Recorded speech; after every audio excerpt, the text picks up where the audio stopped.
Salut, j'espère que vous allez bien. Dans l'épisode précédent, on a inspecté le traînard du Tour Olin ELB 5024. Et bien, dans cet épisode, on va le démonter complètement. C'est parti!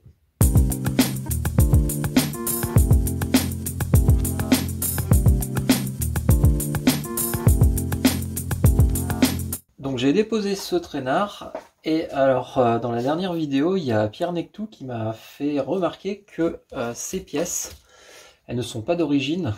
Eh ben, je vais démonter tout ça et puis je vais inspecter le traînard.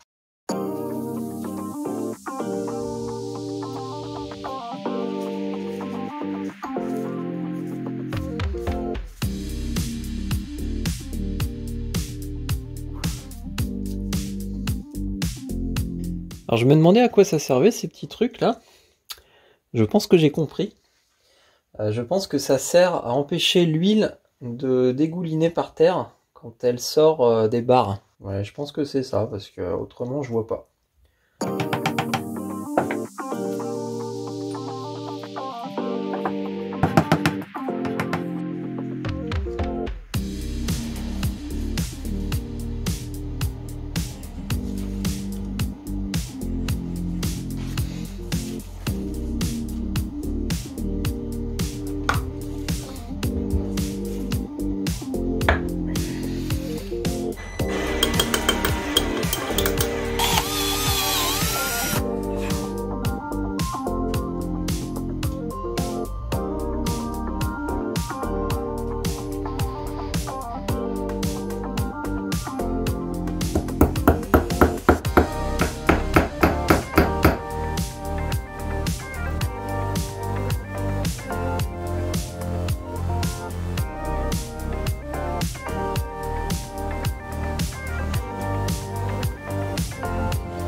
Voilà, donc le traînard est entièrement démonté. Il reste plus que la pièce en fonte quasiment, à part voilà, cette pièce qui est emmanchée là-dedans.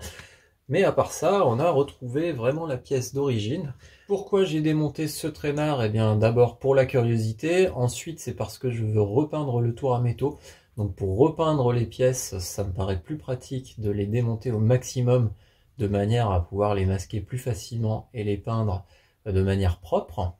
Et puis c'était pour m'assurer que je n'avais pas d'autres pièces cassées à l'intérieur de ce traînard, puisque dans l'épisode précédent j'avais malheureusement découvert un petit défaut caché. Voilà. Alors au fur et à mesure que je démonte toutes ces pièces, eh bien je les range dans une caisse à outils, et ça me permet donc de bien m'y retrouver. Et puis avec les vidéos, je pourrais revoir un petit peu comment ça se remonte.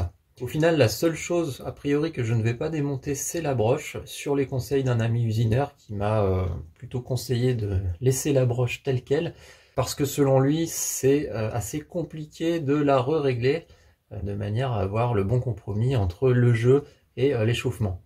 Donc je vais lui faire confiance. De toute façon, si je dois intervenir sur cette broche, je pense que je pourrai le faire une fois que le tour sera remonté, c'est pas un problème à ce niveau-là. Et de laisser la broche en place, ça ne devrait pas trop me gêner pour la peinture, je pense que je trouverai des solutions. Dans les prochaines vidéos à apparaître, on va s'intéresser au démontage de la boîte d'avance, et puis il y aura une grosse partie sur la peinture du tour, évidemment. C'est quelque chose que je suis en train de préparer. C'est pas gagné, ça risque d'être compliqué parce que j'ai quelques ambitions. On verra comment ça avance. En attendant, je vous remercie d'avoir regardé cette vidéo et je vous dis à très bientôt. Ciao!